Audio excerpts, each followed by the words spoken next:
Welcome everyone. আজ আমরা ICSE বোর্ডের 2025-এর বাংলার লাস্ট মিনিট সাজেশন নিয়ে আলোচনা করছি। তো আগামীকাল পরীক্ষা, বেশি কিছু বলবো না। এই সাজেশনটা আমার তৈরি করা, এর যত কটা কপি ছিল সব কটা বিলি হয়ে গেছে। তো এর ভেতরে যে জিনিসগুলো আছে সেইগুলো নিয়ে দু চার কথা বলবো, যেগুলো অতি অবশ্যই তোমরা দেখে যাবে, একদম মিস করবে না। যেই জিনিসগুলো, সেটা হচ্ছে প্রথম, তোমাদের সেকশন এ থেকে 40 নম্বর অ্যাটেন্ড করতে হয়। সেই সেকশন এতে যে 40 নম্বর মার্কস আছে, সেই 40 নম্বরের মধ্যে 15 নম্বর আছে প্রবন্ধ রচনায়। 15 নম্বর প্রবন্ধ রচনার মধ্যে যেই জিনিসগুলো আছে, সেই জিনিসগুলো 5টা ভাগে বিভক্ত। সেই 5টা ভাগে বিভক্ত জিনিসগুলোর মধ্যে থেকে আমি আলাদা আলাদাভাবে সেই জিনিসগুলোকে বলবার চেষ্টা করছি। এক তো ধারণামূলক, যেখান থেকে তোমরা বেশ কিছু প্রবন্ধ পড়বে, তোমরা দরকার এখান থেকে স্ক্রিনশট নিয়ে নাও। এবার বিষয়ভিত্তিক, বিজ্ঞান বিষয়ক, পরিবেশ দূষণ বিষয়ক, ভ্রমণ বিষয়ক, ছাত্র জীবন এবং খেলাধুলো বিষয়ক, গণমাধ্যম ইন্টারনেট বিষয়ক, আত্মকথামূলক এবং বিশেষ বলতে করোনা পূর্ববর্তী পরবর্তী পৃথিবী, 2023 বিশ্বকাপ, বাংলার ভাষার ধ্রুপদী ভাষার মর্যাদা, অর্থাৎ বিগত বছরে বাংলা ভাষাকে ধ্রুপদী অর্থাৎ ক্লাসিক্যাল ল্যাঙ্গুয়েজের মর্যাদা দেওয়া হয়েছে, সেটা নিয়ে দু চার কথা লিখতে হবে। এবং বাংলার উৎসব, বাংলার উৎসবমুখর বাংলা, এটা নিয়েও হতে পারে। এছাড়া প্রিয় গোয়েন্দা চরিত্র, প্রিয় ঔপন্যাসিক, প্রিয় কবি, এই জিনিসগুলোকে তোমরা একটু মাথায় রেখে যাবে। যে যেটা করবে সেই জন্য পুরো সাজেশনটা পুরোটাই কমপ্লিট করা আছে। ছোট করোনা পূর্ববর্তী এবং পরবর্তী পৃথিবী, 2023 ক্রিকেট বিশ্বকাপ, বাংলা ভাষার ধ্রুপদী ভাষার মর্যাদা অর্থাৎ ক্লাসিক্যাল ল্যাঙ্গুয়েজ হিসেবে বাংলা ভাষাকে স্বীকৃতি দেওয়া হয়েছে, সেটা বিষয়েও আসতে পারে। তবে এই জিনিসগুলো খুব কম আসে। যেটা আসে মূলত সেটা হচ্ছে তোমাদের একটা ধারণা দিয়ে দেওয়া হয়, একটা কনসেপ্ট দিয়ে দেওয়া হয়, সেই কনসেপ্টের উপর কিছু লিখতে হয়। তো তোমরা বিজ্ঞান বিষয়ক, পরিবেশ দূষণ বিষয়ক, ভ্রমণ বিষয়ক এবং অনেকে আছো আত্মকথাকে খুব ভ্যালু দাও বিশেষ করে, কেননা এখানে যে 5টা ভাগ আছে তার মধ্যে আত্মকথামূলক প্রবন্ধ কিন্তু রচনা আসে, প্রায়ই আসে, থেকেই আসে। তো তোমরা আত্মকথামূলক জিনিসটাকে অতি অবশ্যই দেখে যাবে, ভেরি ইম্পর্টেন্ট এটা। এখানে যে কটা আমি দিয়েছি তোমরা স্ক্রিনশট করে রাখতে পারো। ছোট গল্প রচনা, নীতিকথামূলক কিছু ছোট গল্প রচনা করতে হয়। এখানে 10খানা টপিক আছে, তোমরা স্ক্রিনশট তুলে নাও। আচ্ছা, এবার পত্র রচনা করতে হয়। আনুমানিক 120টি শব্দের মধ্যে একটা পত্র রচনা করতে হয়, যেখানে নম্বর থাকে 7 নম্বর। তোমরা পত্র রচনার যে ফরম্যাটটা, সেটাকে অতি অবশ্যই মেনটেন করবে। পত্র রচনা দু রকমের হয়, একটা হচ্ছে পার্সোনাল আর একটা হচ্ছে ফর্মাল। তো ফর্মাল লেটারটার একটা আলাদা ফরম্যাট এবং পার্সোনাল লেটারটার একটা আলাদা ফরম্যাট। তো তোমরা চেষ্টা করবে যে দুটো ফরম্যাটকেই ভালো করে দেখে রাখতে। এবং যে যেটা করবে, আমি বলবো যে তোমরা অতি অবশ্যই যে ফর্মাল লেটার, তার মধ্যে এডিটোরিয়াল থাকে, প্রিন্সিপালের উদ্দেশ্যে থাকে, হেডমাস্টারের উদ্দেশ্যে থাকে, পৌর প্রতিনিধির উদ্দেশ্যে থাকে, এই ধরনের লেটারগুলোকে লিখবার চেষ্টা করবে। দেখো এখানে এছাড়াও বলে যে অংশটা আছে, সেই অংশটা ভেরি ইম্পর্টেন্ট, সেটা অবশ্যই দেখে যাবে। আইসিএসই বোর্ডের কিন্তু কোশ্চেনের রিপিটেশন হয় না, এটা কিন্তু মাথায় রাখবে। কাজেই যেটুকুনি বলা হচ্ছে সেইটুকুনিকে অতি অবশ্যই ভালো করে দেখে যাবে, তাতে আশা করছি তোমাদের ভালো হবে। এবার পার্সোনাল লেটারের মধ্যেও দেখো যে বিগত 10 বছরে যে কোশ্চেনগুলো এসে গেছে সেইগুলোকে আমি সাজিয়ে রেখেছি। এবং এরপরে এছাড়াও বলে যে অংশটা আমি অ্যাড করেছি, সেই এছাড়াও অংশটার মধ্যেই সবথেকে গুরুত্বপূর্ণ অংশগুলো আছে, যেগুলোকে আইসিএসই বোর্ড এখনও পর্যন্ত ছোঁয়নি।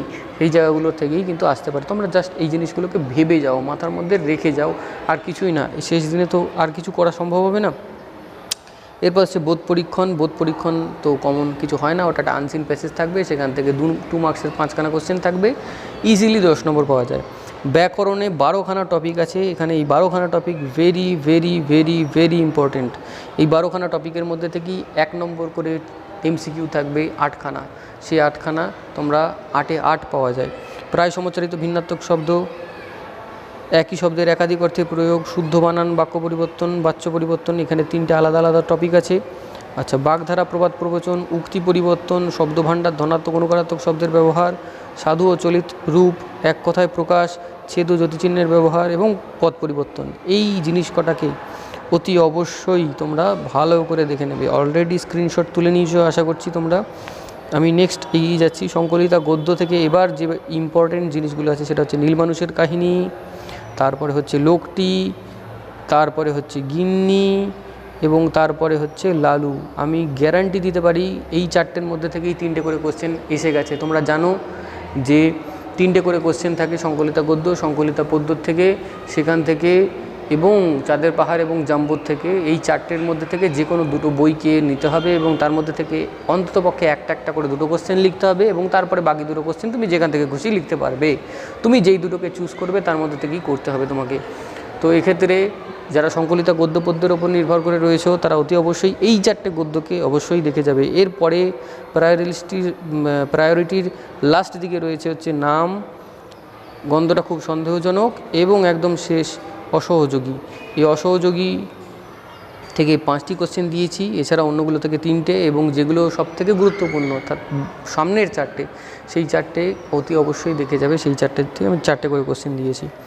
এরপর কবিতা আসছে। কবিতার মধ্যে ফুল ফুটুক না ফুটুক ভেরি ভেরি ইম্পর্টেন্ট। তারপরে বাবু বলেন ভেরি ভেরি ইম্পর্টেন্ট। নেক্সট হচ্ছে খো খো এবং তারপরে হচ্ছে অমলকান্তি। এই 4টেকে অতি অবশ্যই দেখে যাবে।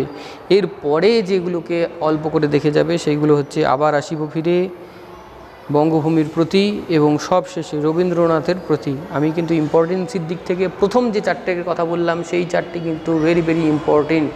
বারবার বলছি এই প্রথম 4টের মধ্যে থেকেই কমন আসবে, আমি একদম নিশ্চিত 100%। এরপর চাঁদের পাহাড় থেকে আমি বেশ কিছু প্রশ্ন দিয়ে দিয়েছি। চাঁদের পাহাড় থেকে 15খানা কোশ্চেন দিয়েছি। যারা চাঁদের পাহাড় অ্যাটেন্ড করতে চাও এই 15খানা কোশ্চেন অতি অবশ্যই দেখে যাবে। এবং জাম্বো থেকে আমি 10খানা কোশ্চেন দিয়েছি, তোমরা এইখান থেকেও 10খানা কোশ্চেন দেখে যাবে। তো নেক্সট যেটা আছে, যেই পার্টটা আছে সেটা হচ্ছে প্রশ্ন উত্তরের নমুনা দেওয়া আছে। তো সেই প্রশ্ন উত্তরের নমুনাটা আমি এখানে তোমাদেরকে দিয়ে দিচ্ছি। দেখো প্রশ্ন উত্তর কীভাবে লিখতে হয় তার একটা নমুনা আমি তৈরি করেছি এবং সেটা আমি জাস্ট পরপর স্ক্রোল করে যাচ্ছি, তোমরা স্ক্রিনশট তুলে নেবে দরকারে। দেখো কিভাবে রচনা লিখতে হয়, কিভাবে গল্প লিখতে হয় এবং কিভাবে ছবি দেখে লিখতে হয়, সেই সব কিছুই আমি এক ধারণা এর মধ্যে দিয়ে দিয়েছি।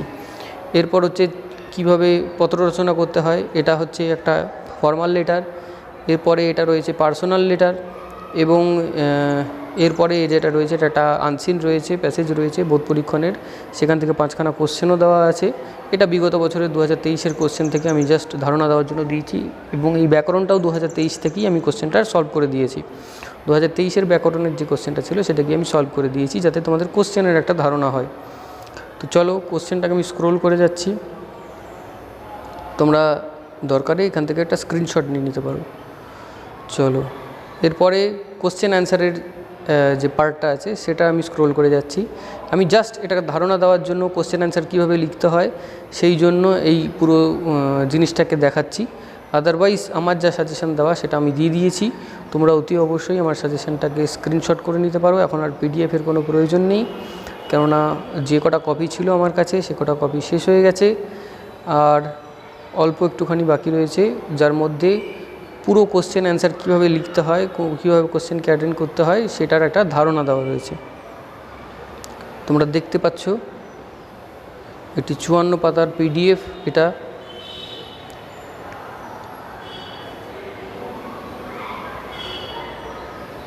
এর যত কটা হার্ড কপি ছিল সব কটা হার্ড কপি শেষ হয়ে গেছে, এটা হচ্ছে শেষ 54টা পেজ শেষ। তো থ্যাংক ইউ এভরিওয়ান, তোমাদের সকলকে অসংখ্য ধন্যবাদ এতক্ষণ ভিডিওটার সঙ্গে থাকার জন্য। তোমরা অতি অবশ্যই এই জিনিসগুলোকে বারবার দেখে যাও, বারবার দেখে যাও, বারবার দেখে যাও। আমি কিন্তু বারবার বলছি সংকলিতা গদ্য এবং সংকলিতা পদ্য থেকে প্রথম 4টে যে কবিতা এবং প্রথম 4টে গল্পের কথা বলেছি সেগুলো ভেরি ভেরি ভেরি ইম্পর্টেন্ট। ব্যাকরণে যে 12টা টপিক বলেছি তার মধ্যে প্রথম 10টা টপিক ভেরি ভেরি ইম্পর্টেন্ট এবং রচনার মধ্যে থেকে যে টপিকগুলো আমি বলেছি এছাড়াও বলে সেই টপিকগুলোকে অতি অবশ্যই মাথার মধ্যে ভেবে যাও। তো থ্যাংক ইউ এভরিওয়ান, তোমাদের সঙ্গে দেখা হবে অন্য কোনো ভিডিওতে। তোমাদের সকলের পরীক্ষা ভালো হোক, all the best, best of luck, good bye.